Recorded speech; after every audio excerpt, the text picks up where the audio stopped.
All right, everybody, just so we can keep on time, we will go ahead and get started. I wanted to thank everyone for joining us this evening. I really appreciate you guys taking time. I know everybody's probably a little bit zoomed out, so I appreciate you all being here tonight. For those of you who I don't know, my name's Amanda Manza. I'm the Director of Alumni and Parent Engagement at Moravian and also a member of the class of 2013. Before we get started tonight, I wanted to give just a few housekeeping items. If you all could please keep yourselves muted during the presentation, that'll help to keep down on background noise so everybody can hear. Tonight's event is also being recorded so that we can share it with anyone who's not able to make it tonight. So if for some reason you don't want yourself to pop up, just make sure you turn off your video and then nobody will see you.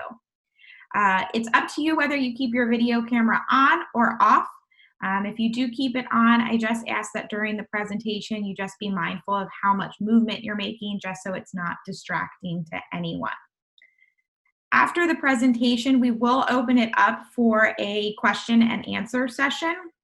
So if you have a question at any point during the presentation, feel free to use the chat box at the bottom of the screen to send me a message that you have a question.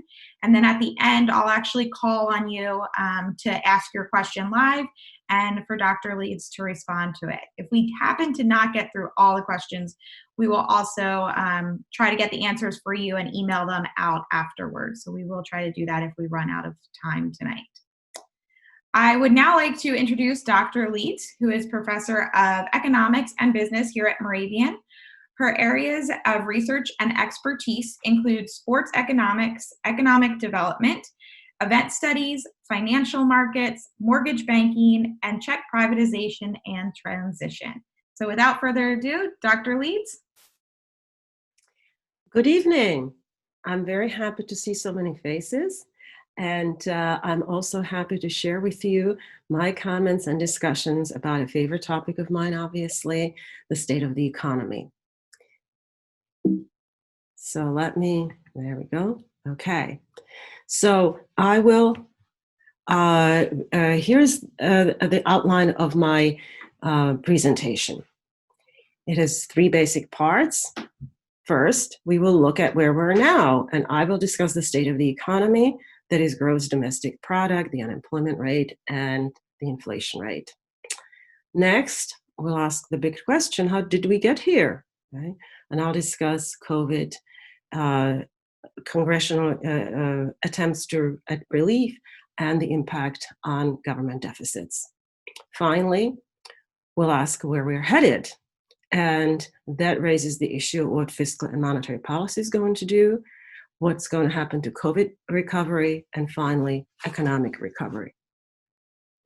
By the way, if Amanda stated that the questions will be left for the end, but I will sort of come up for air occasionally. So I would think at the end of every section, especially if you have some clarification questions, if Amanda is so willing to read them in the chat box, I'm happy to address them.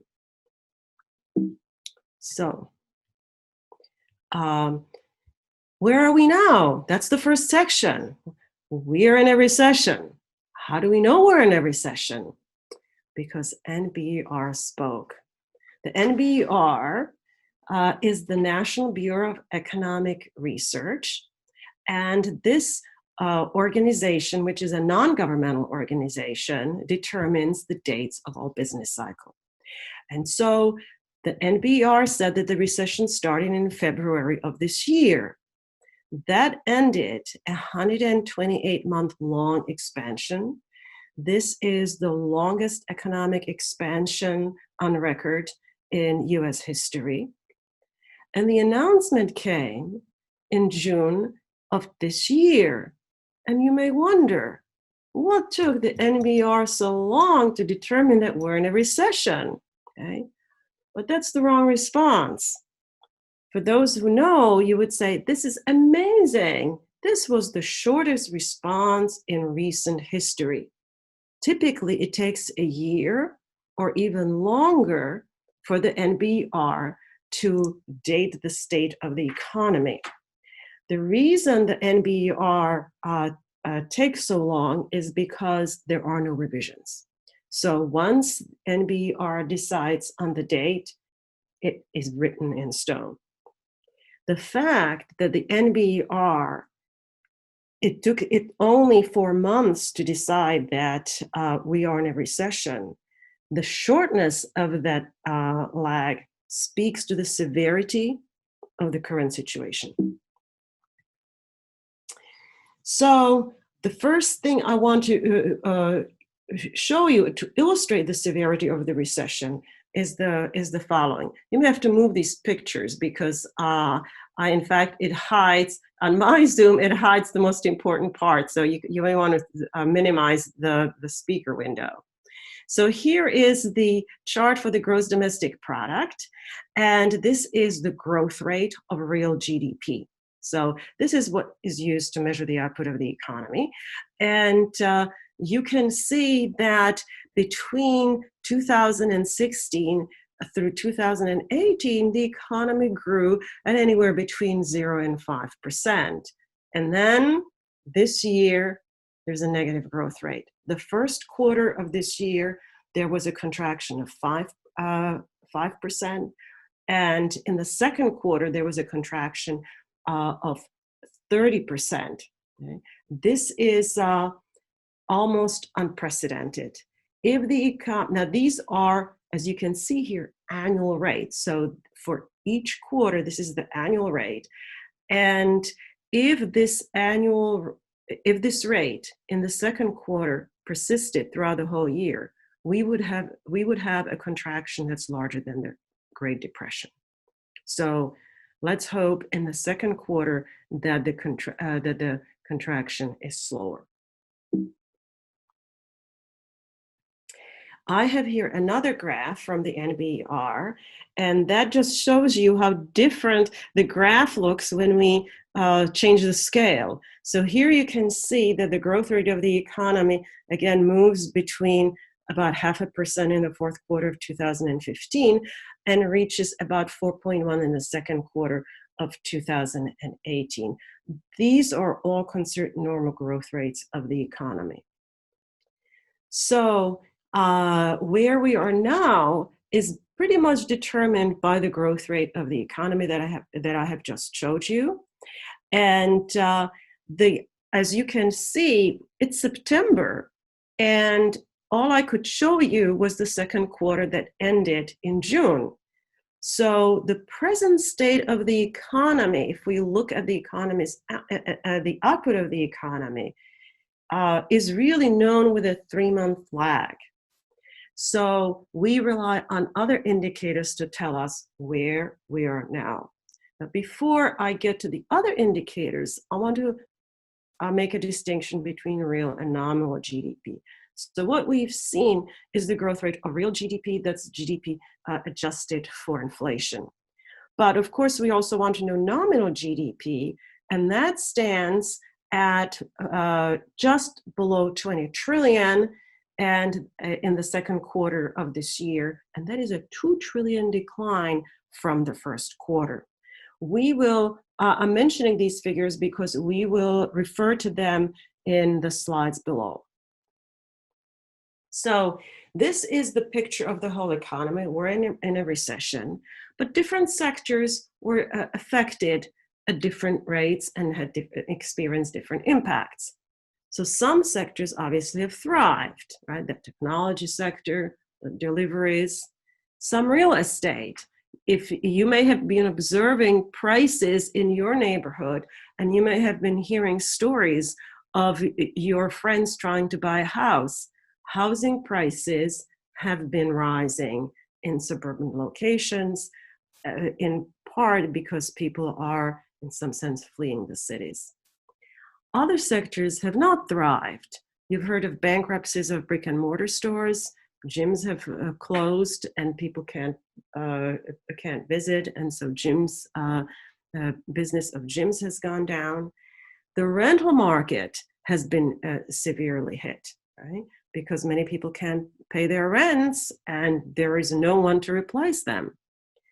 The longer run question that no one can answer yet is what will happen to center city real estate when people continue to be on Zoom like we're on right now, right? People will not need to work in offices in center city, and the price of real estate in center cities will decline.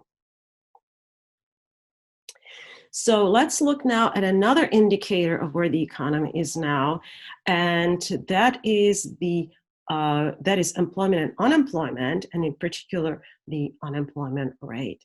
That is calculated monthly, and so it gives us a better look at what's happening now.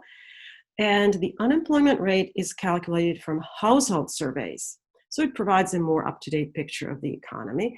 And I will share with you now some graphs that the Bureau of Labor Statistics presents. And I assume you can see this. And this is the employment situation in August of 2020. So you can see from these two graphs that the unemployment rate was steady for close to 2 years. It was below 4% until COVID hit. And in February, the unemployment, in March, the February unemployment rate spiked to 14% and has been coming down since. You can also see the same impact in terms of employment. And so employment, you can see in March of this year, plummeted by 20 million. It has recovered somewhat, but not completely. Let me see if I can put this.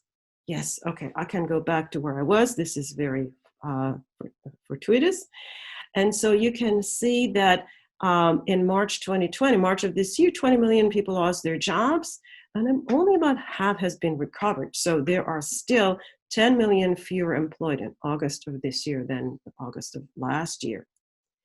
The number of jobs created is also calculated from the establishment survey. So the unemployment rate depends on household surveys, and the establishment survey is collected from employers, right, from businesses and government, and that confirms the loss since August of last year of over 10 million jobs.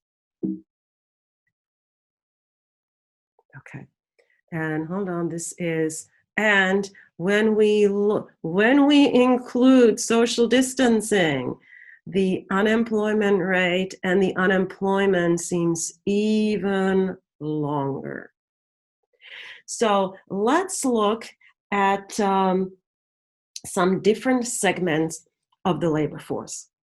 So for adult men, the unemployed, and so we're looking at the differences in data between last August and this August. So this is relatively recent. We do not yet have data for September.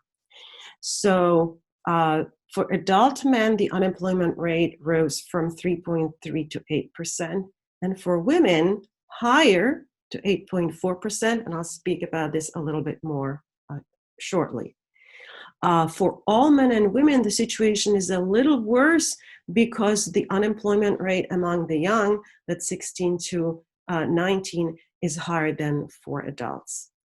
We can also look at the difference along racial lines. For whites, the unemployment rate rose to only 7.3%, but for blacks to 13%. Another interesting breakdown is by the level of education. So for people who have less than high school diploma, and these are adults, so we can compare them with college graduates, the unemployment rate rose from 5.4 to 12.6, but college-educated men and women have a much, much lower unemployment rate. So last summer, the unemployment rate for them was only 2.1%, and now it's still not very high. 5.3 is certainly nowhere near catastrophic. Some may wonder what happens to discouraged workers. Those are people who lose their jobs and stop looking for one.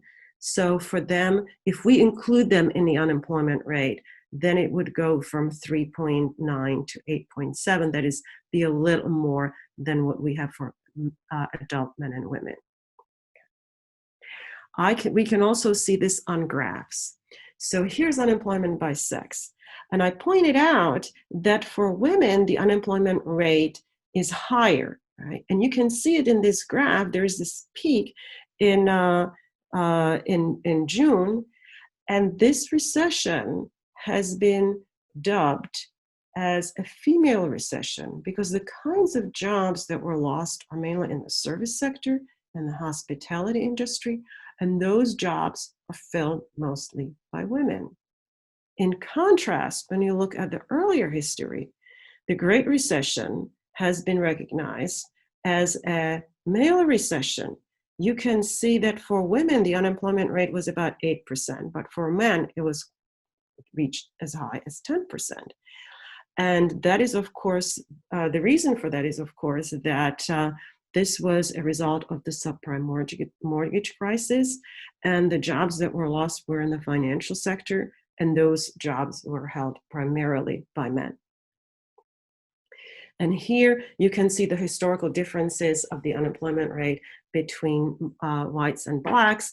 And so the historical difference that is presented here, you can see at the very end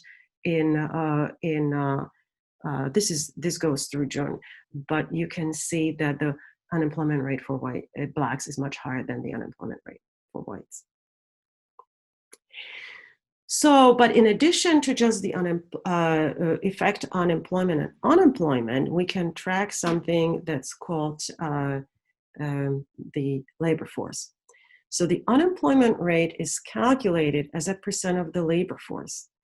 The labor force, in turn, is composed of those who work and those who are unemployed but looking for work.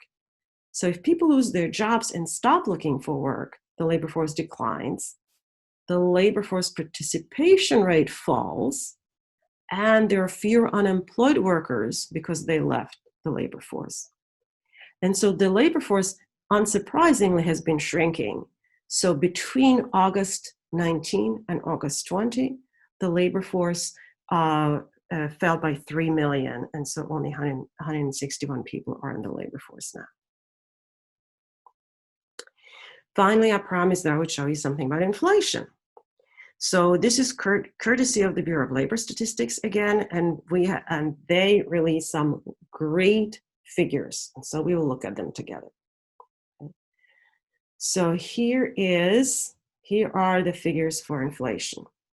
So the first figure we're looking at shows month-to-month changes in the consumer price index, and it's seasonally adjusted. And you can see that in August, over the course of the month, the inflation rate rose by 0.1%, and so on, November 0.2%, right? Still the inflation was positive in February, but the price level fell in March, and it fell even more in April, and that's clearly known as deflation, and that continued through March. That deflation has been sort of filled by inflation in June, July, and August, so that now we can say that the price drop in March, April, and May has been sort of evened out by the price increase in June, July, and August. So now the price level is roughly what it was in February. We have another figure here, and that is a year-to-year inflation. The blue stars here indicate what happens to the price level when we look at all items. And here, the red shows all items less food and energy. So when we look at all items, or that's what we observe, we see that annual inflation rate was in the range of 2%, but then as price level kept falling in March and April and May, in May, from the previous May, we had no inflation, so almost no inflation. So the price level in May of 2020 was effectively the same as in May of 2019. And I will show you in a minute, or I will state that this worries the central bank a great, great deal. Now, why did prices fall so much? Part of the explanation lies in the curve that we see when we exclude food and energy from the price index. And if we exclude food and energy, we see that inflation continued at the rate of at least 1%. That is, we did not see that precipitous drop. Well, why not? Well, it was the prices of food and energy that dropped. You may have heard reports that the price of oil at some point was effectively zero. And so that large price drop pulled down the index for all items.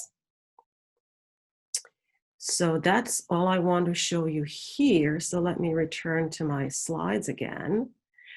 And so the almost zero inflation that we see in May of this year, I said, keep central bankers up at night. So Jerome Powell, the chair of the Fed, right, gave a speech in August and reiterated the main points of that speech in his congressional testimony this month. And in that speech, he reviewed monetary policy, and he said, because, so now, I'm sorry, I didn't tell you why it keeps central bankers up at night. You would think that no inflation is wonderful, but no inflation can quickly turn into deflation. And it's the threat of deflation that scares the central bank, because with deflation, people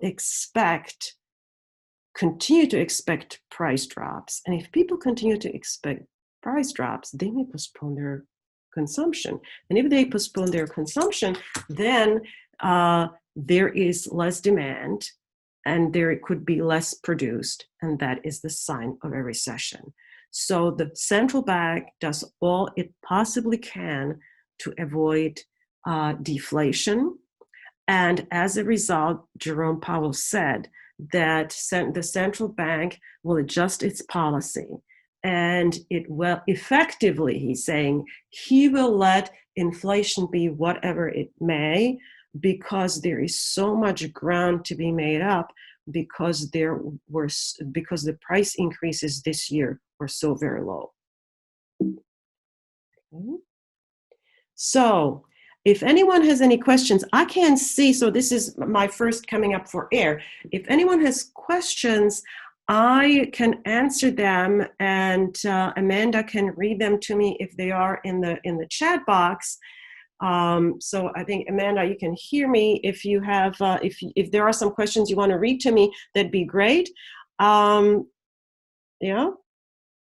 We don't have any questions in the chat box just yet. I will say, Dr. Leeds, I don't know if everybody was able to see some of the charts that you brought up on the web links, but I will send those links out to everybody so that you can see them after the presentation as well. Oh, that's funny. So I must have, okay, well, that's all the charts I have. The other ones, there will be more charts, but they are in the slides. Well, I'm sorry, yeah, okay. Nope, that's so they were on my screen. All right, technological issues. Okay. No. So no other they are in the links. If you click on the links, if you have them, then you will see those graphs. Okay. So if you have questions, please send them to Amanda and put them in the chat box. So here okay, so how did we get here? Well, COVID-19, right? So we had lockdown orders, stay-at-home orders in mid-March, and that closed down a lot of establishments, restaurants, dentists. My dentist was closed for 3 months, right? And gyms, and that means expenditure dropped, right? So people just couldn't go out and buy what they wanted. So, but one person's expenditure is another person's revenue.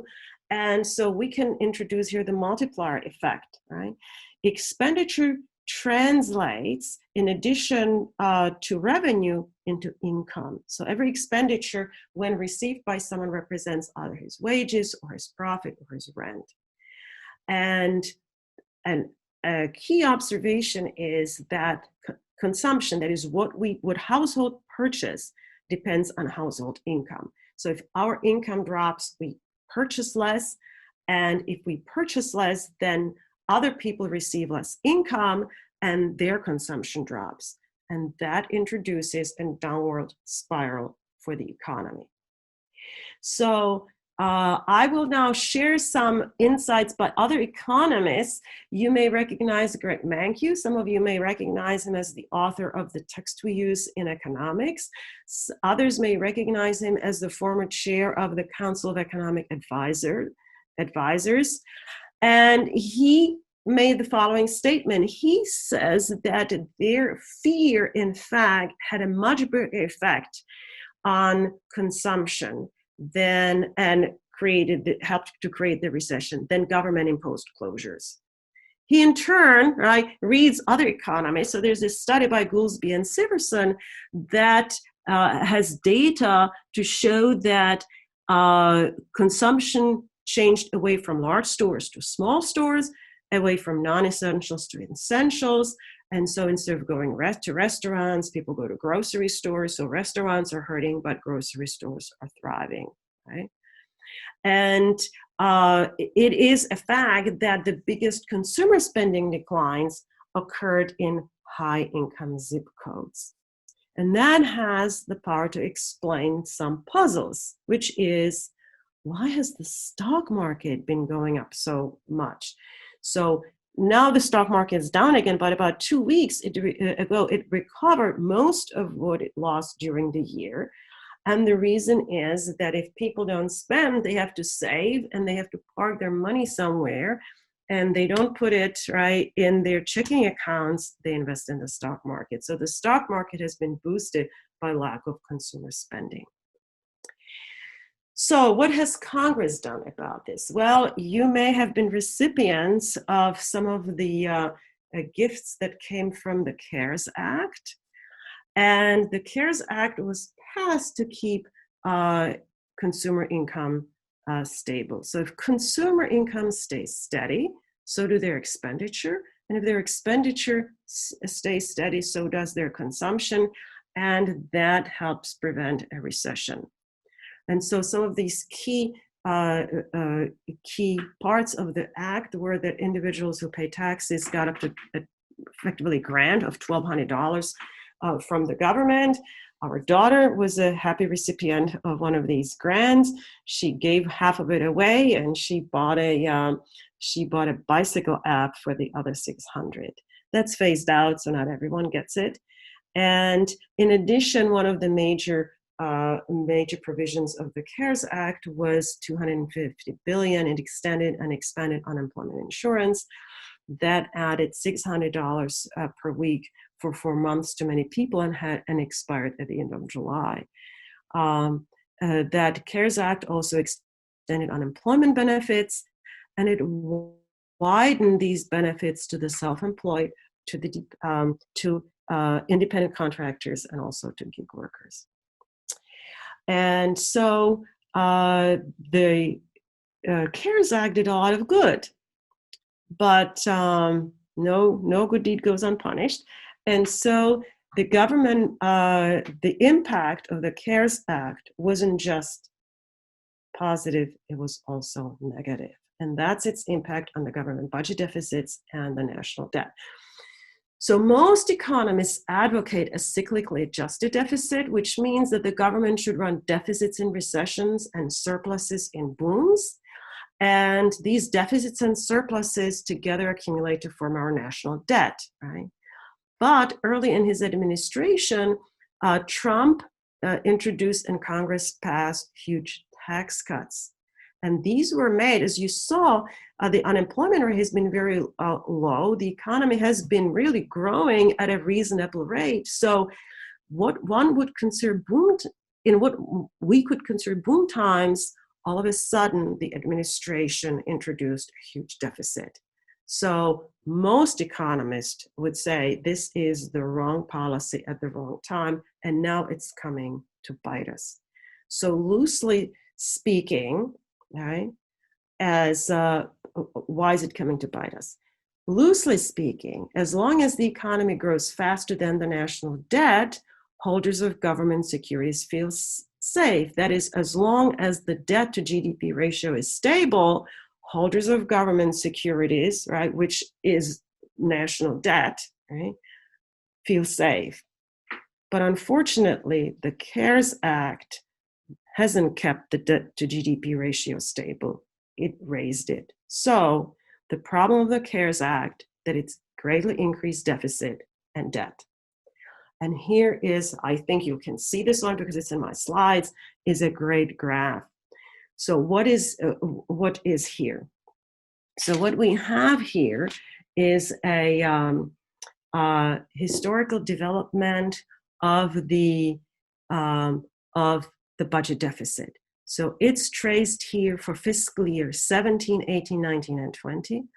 And you can see that, right, the fiscal year starts in October, so we're almost there. So 4 years ago, the deficit was over 500 billion. But last year, the deficit, in good times, at a time when the economy should be running a surplus, the deficit was $1 trillion. Now, I asked you, I said at the beginning that I will give you, that I gave you figures for nominal GDP for a reason.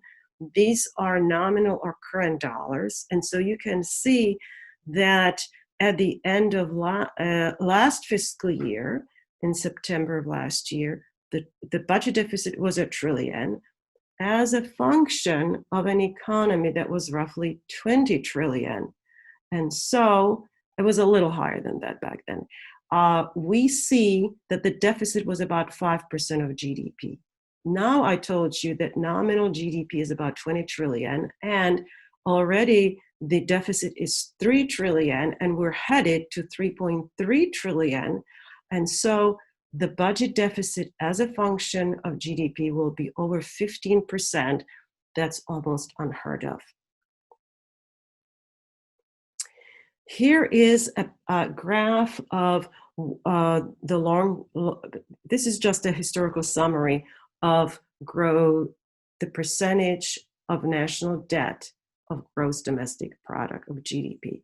So you can see that it started after the Revolutionary War in 1719. You can see that the spikes have always come as a result of wars. So we have the Revolutionary War, Civil War, World War I, World War II. So know that in World War II, the ratio of national debt to GDP was just over 100%. I can tell you that last year, this is exactly what we observed. So this is not completely current, unfortunately. So this was done in about year 2018. But last year, the figure should be right here. It was almost exactly the same thing as what it was in World War II. So on top of it, you can add the current deficits, the increases in national debt, and we're in record territory. So the projections are even more extreme now than they were before. Okay? So what could that mean? So what is so bad about these increases? What's bad about these increases is that it could convince some holders of national debt that holding the national debt is risky.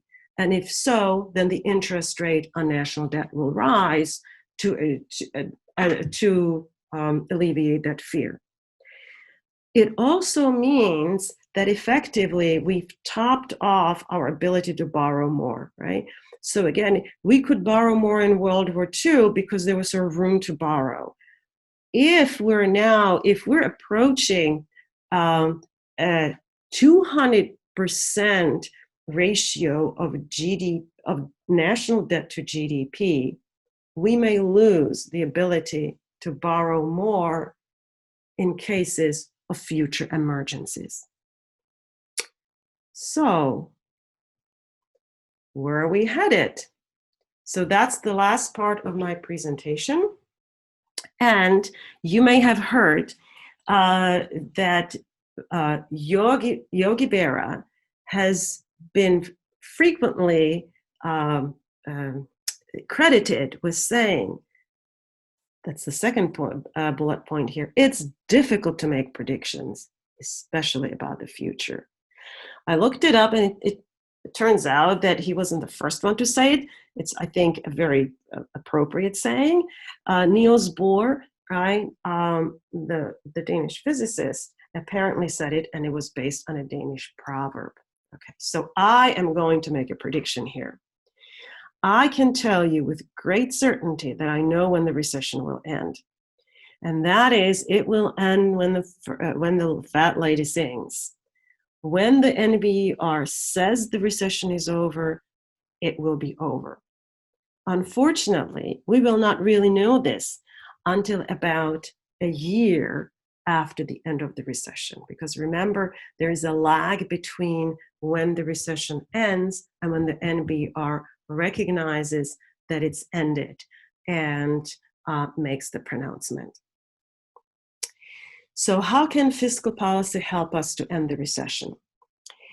Fiscal policy is congressional budgetary policy, and it's aimed at ensuring full employment. Currently, however, Congress is in no mood to compromise on additional spending. So fiscal policy can help avoid the recession by simply giving more money to the people and passing something like the CARES Act. You know that the Republicans and Democrats were loggerheads.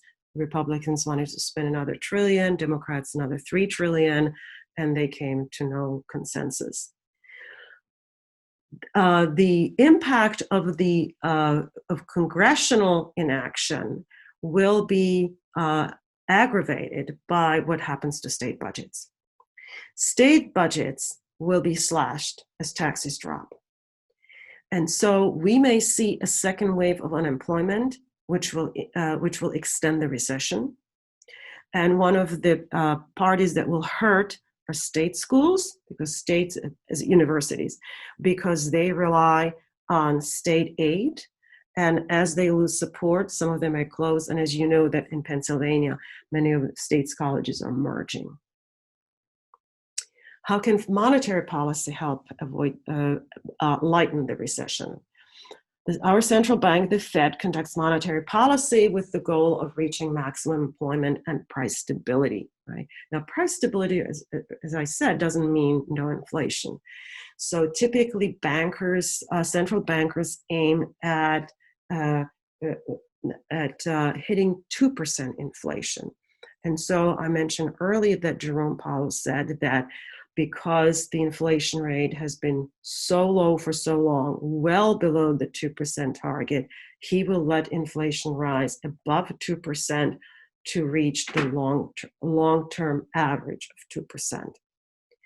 So to prevent, again, so why? Because we don't want a stagnant or falling price level. All I can say is we will wait a long time before inflation rises at 2%. You've seen the current numbers. Inflation is not rising above 2%. It's nowhere near close. And so we are just living in a time of very low inflation.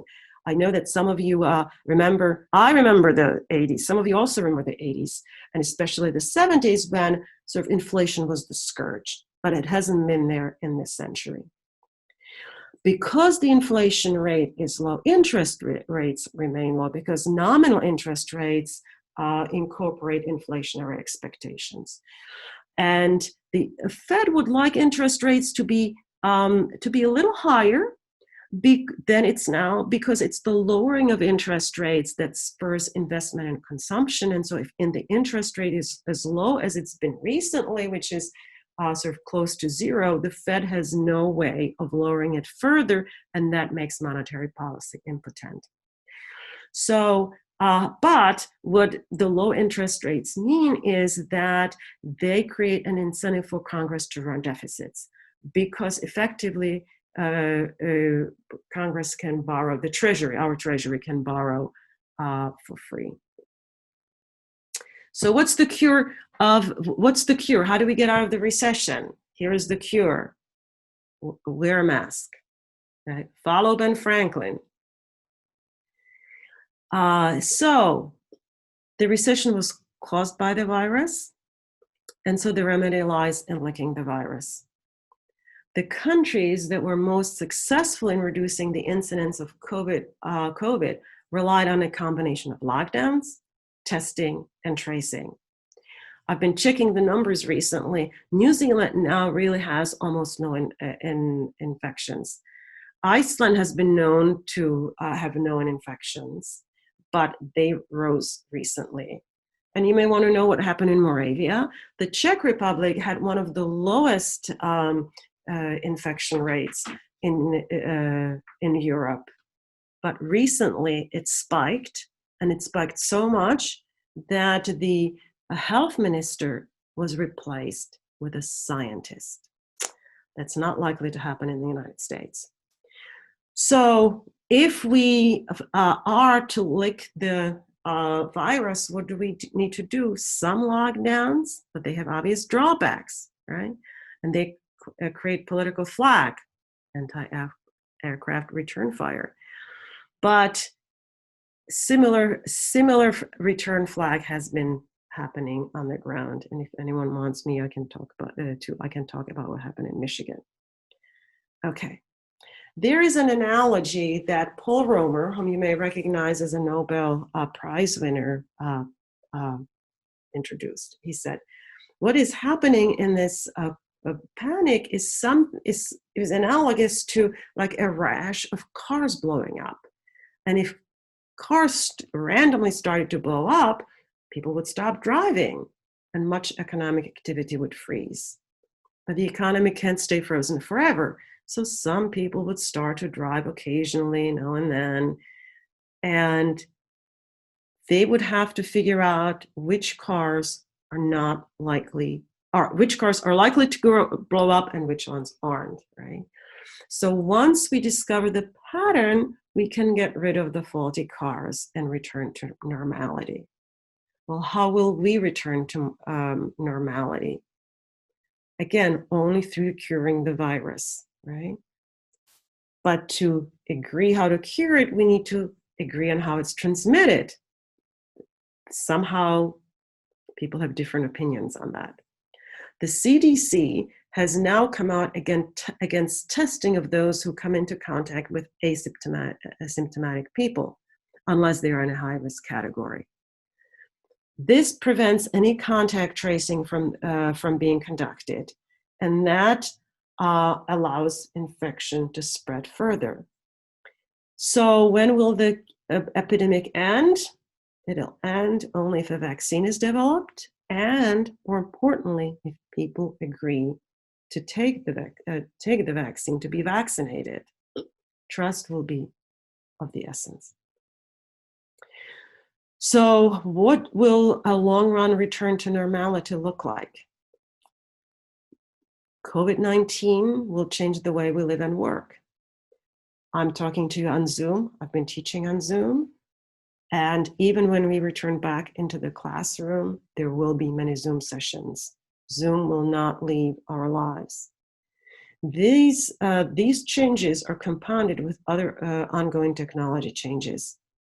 And these adjustments will take years to work out.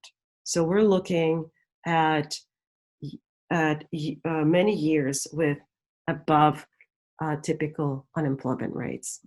Here's an analogy. In the 1970s, many women entered the labor force. And so the unemployment rate stayed high for many years because the first entrants take a long time to find a job.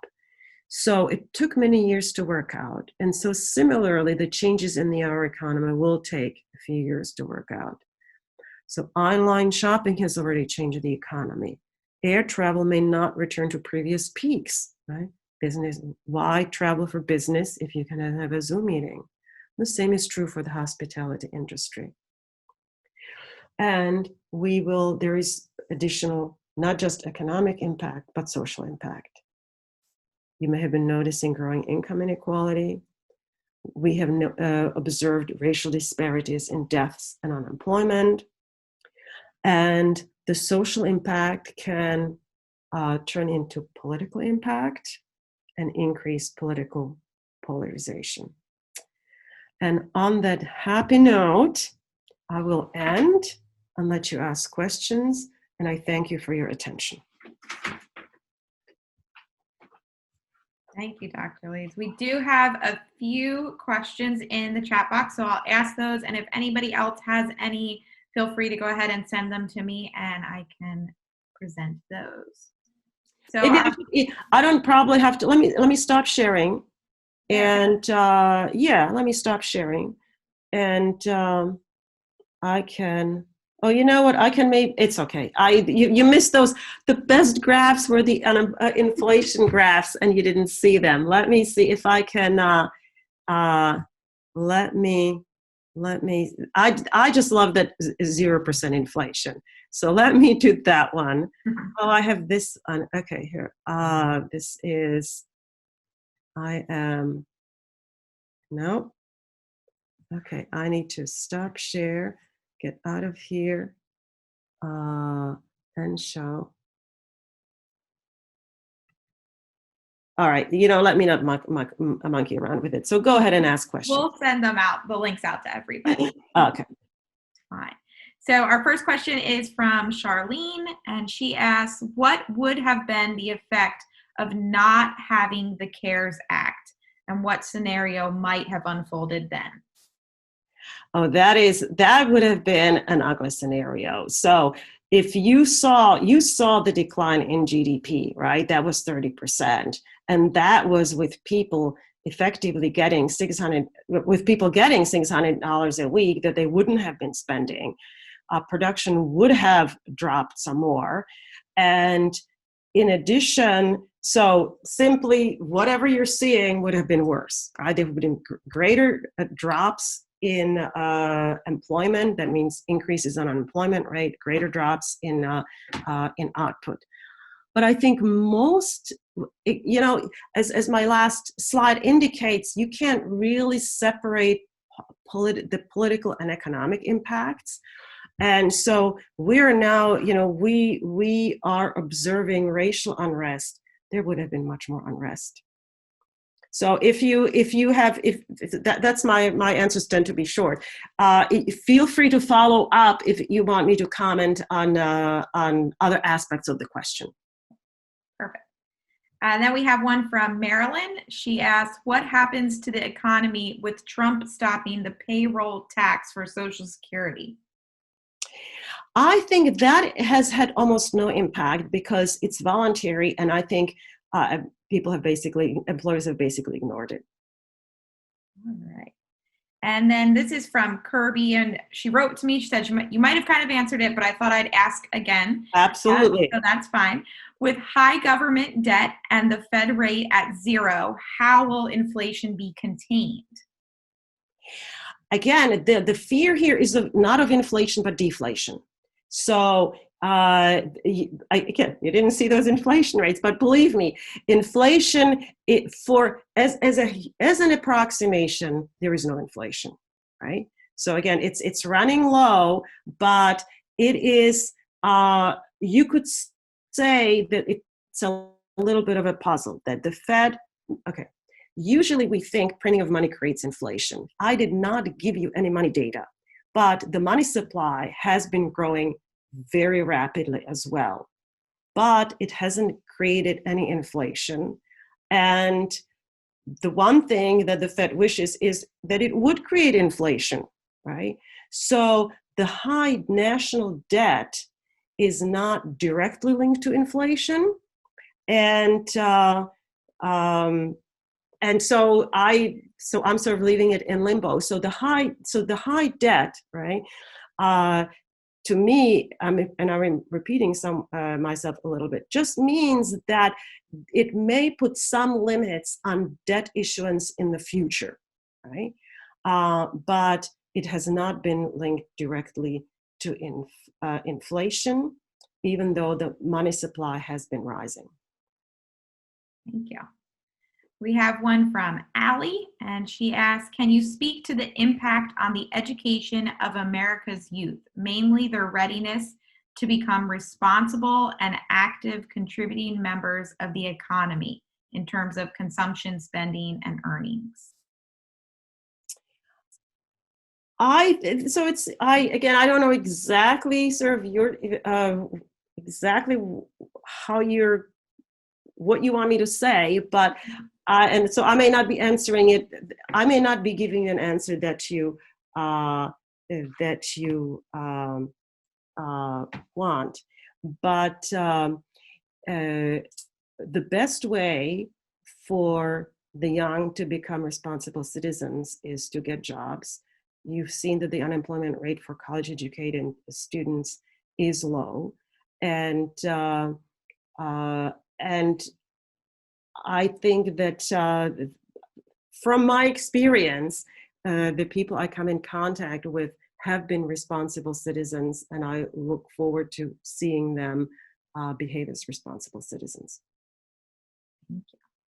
And then we have, and again, please follow up, because if if I'm trying to interpret your questions and do my best to answer them. perfect. Let's see, we have time for just a couple more. We have another one from Charlene, and she's asking about, has the economic turmoil really been worth all of this, with having, how many millions in the US and about 5 or 6 testing positive? Has the economic turmoil caused by all of this been worth it? I am not sure I'm not sure I fully understand the question, and I apologize. So this is, there has been economic turmoil,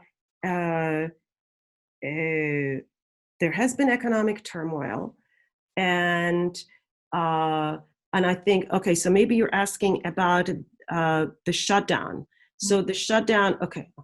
So yes, the shutdown has, the shutdown has caused problems. The deaths have caused problems. So in the end, I think the bigger question is, what's the value of human life? And that is for the people, for the voting people to decide. So, I think most economists have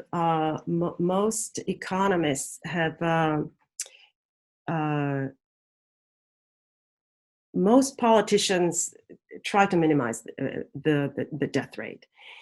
I have said something about it in the talk, though, that according to the study that MANKIW quotes, it's not just the shutdowns that have caused the loss of economic activity. If people are, it's funny, I know many friends who are afraid to go to a grocery store. And there is no political action that's going to convince them to go to a grocery store. That is, the economic impact of the coronavirus will be there even if there aren't any shutdowns. The advantage of the shutdown is that it lowers the infection rate. All right, thank you. We have one from Kevin, and he asks, if Biden wins in November, what sort of tax reform do you think would be most meaningful for the economy? Oh, there's an excellent question. And I will not, I don't have any specifics, but I think New Jersey is now, this is considering taxing millionaires. I think that in general, I know this sounds like over liberal, but someone has to pay taxes. Our roads have to be fixed. We all want public goods, right? Someone has to pay for them. Well, who's going to pay for them? Not the poor. So there has to be some increase in taxes, because we cannot be running deficits of the kind we've experienced forever, right? That is simply not, it's sort of numerically impossible to keep running trillion-dollar deficits in booming times. The economy, so I do have one thing to say about that. The growth rate of the economy has slowed. And so the central bank, in addition to worrying about deflation, is also worried about the lack of growth of productivity.